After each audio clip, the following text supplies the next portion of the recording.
I always wanted to get a caricature done of myself because I always think like, what do people see when they look at me? You know, it's one of those things like, do I have big ears, big nose? I realize I have a relatively large, outsized mouth, I think is maybe one way to say it.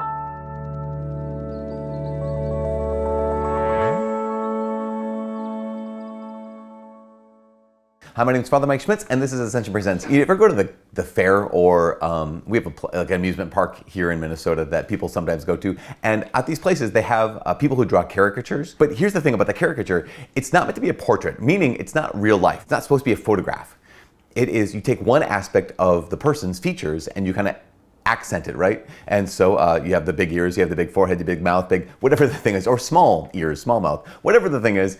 It takes one aspect and emphasizes it to the kind of the detriment, maybe, of the whole. At the same time, the person is recognizable. That's a very important part of caricatures is, on one hand, you have one part is distorted.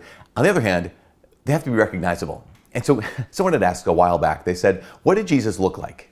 And I thought, man, that's a really good question, because they were pointing to the fact that there's art throughout the course of the last 2,000 years depicting Jesus. Everything from like early icons that are, meant to be represented. It's interesting. We look at pictures, right? We look at photographs. You're supposed to look through icons. That's why they are not meant to be realistic. They're meant to be images, icons, right, of a greater reality. So in some ways, an icon is kind of a caricature, but it's intentional and it's meant to highlight a deeper reality. So back to our story. One of the things they pointed out, and people point out all the time, is that our art, our pictures of Jesus, the depictions that we have of Jesus, they're not accurate. Because, well, like, we don't know what Jesus looked like. B, because they're always conditioned by the artist, right? They're culturally conditioned, they're individually conditioned. What I mean by that is, I remember seeing paintings by the artist Fra Angelico, and he would paint images from the scriptures, from the Gospels, set in like, rural Italy. And people would be dressed like Italians at the time of his painting. And I remember thinking, that's strange. I don't like that. But at the same time, again, he's bound by his own limitations. He's bound by his own culture. And also what he's representing is here is Jesus in my culture. Like, here is Jesus stepping into my world. Here's Jesus stepping into our world. And that's maybe a good goal for some artists. There's the critique, of course, of the blonde hair, blue-eyed Jesus. And you would say, that's a fair critique, right? Because Jesus most likely did not have blonde hair, most likely did not have blue eyes. The same you could say about the blonde hair, blue-eyed Jesus. You could also say about the African Jesus. You could also say the same thing about the Asian Jesus. None of those would be an accurate depiction of what Jesus really looked like. No, on the other hand, there's something really good about having an African Jesus. I think there's something really good about having an Asian Jesus, or a Caucasian Jesus, or a Hispanic Jesus. The thing that's good about that is it highlights the fact that Jesus is Emmanuel. That he's God with us, that he's become one of us. Now, to say that he looks like every one of us, no, he took on human nature. That's the key. The key thing is that not that he looked like me or like you or like whoever else, but that he shares our human nature, that he became like us in all things except sin. I think so often we can use the images of Jesus as ways to divide each other from each other. But to say, oh, there's an Asian version of Jesus. Here is an African version of Jesus. Here is a Caucasian, or here's a Hispanic, or here's a Pacific Islander, or here an Eskimo version of all those things. Phenomenal. Why? Because humanity wants to claim him. All of humanity wants to claim him. And even more powerfully, he wants to claim humanity. He has claimed humanity. Every version of Jesus in art is going to be limited by the artist. It's going to be limited by a culture. It's going to be limited by the people the art is made for. That's why we celebrate not just one image of Jesus. That's why we don't use just one image of Jesus. We have all these images of Jesus. We get to learn another something about him. Remember, because in some ways, every picture of Jesus, every painting of Jesus, every piece of art of Jesus is like a caricature. It accents one part at the expense of the whole. That's why we need all of them. Because we know this. There is bad art, there's good art. There is bad theology in art, there is good theology in art. But all of it is going to be limited in some way. So what does the Bible say Jesus looked like? Well, it says Jesus is the image of the Father. It said that Jesus had said, if you see me, you've seen the Father. That Jesus is the fullness of revelation. But it never says, I noticed this, it never said that Jesus stretched out a long finger or a short stubby finger and traced in the ground. He just says he wrote in the dirt.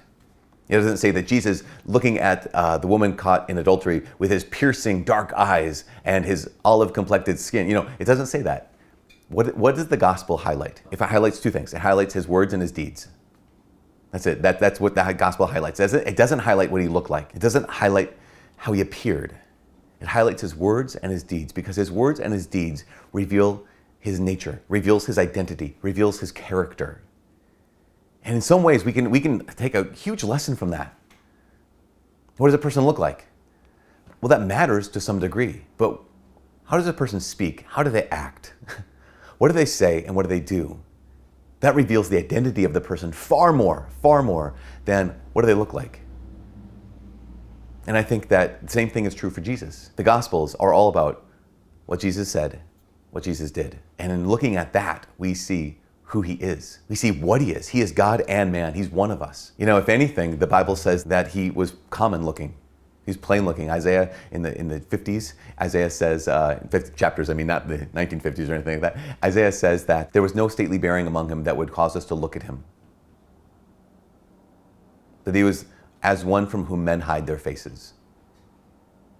In the book of Revelation, when John turns around, he sees Jesus, he's struck dead, as though he's dead, because his appearance is like that, because he's God.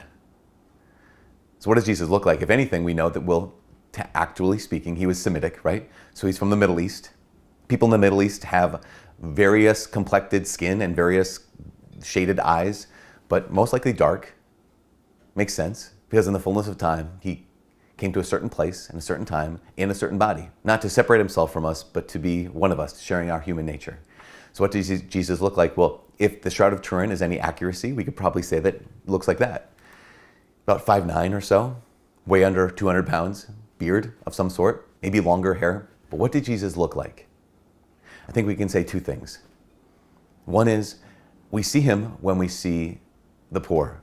We see him when we see the widow. We see him when we see the orphan, the immigrant, the neglected, the rejected, the people that everyone else ignores. When we see them, we see him. The other is, we see Jesus every single day in the Eucharist. Every single day. You go to adoration, you go to Mass, you see him. This is what he looks like. What does he look like? He looks like that. He looks humble. He looks powerful, looks glorious. He looks holy. You don't just have to see what he could look like or imagine what he could look like. St. Ambrose has said, I've met you, Lord. It is your face that I see when I approach your sacraments. So, what did Jesus look like? Every piece of art is a caricature. When we look at the poor, the homeless, the immigrant, those rejected, we see him, we see his face. And when we look at the Eucharist, that is what Jesus really looks like. For all of us here at Ascension Presents, my name is Father Mike. God bless. With a light on my chest. It's kind of light here on a sunny day. Merry Christmas. Is it Christmas still? I don't even know.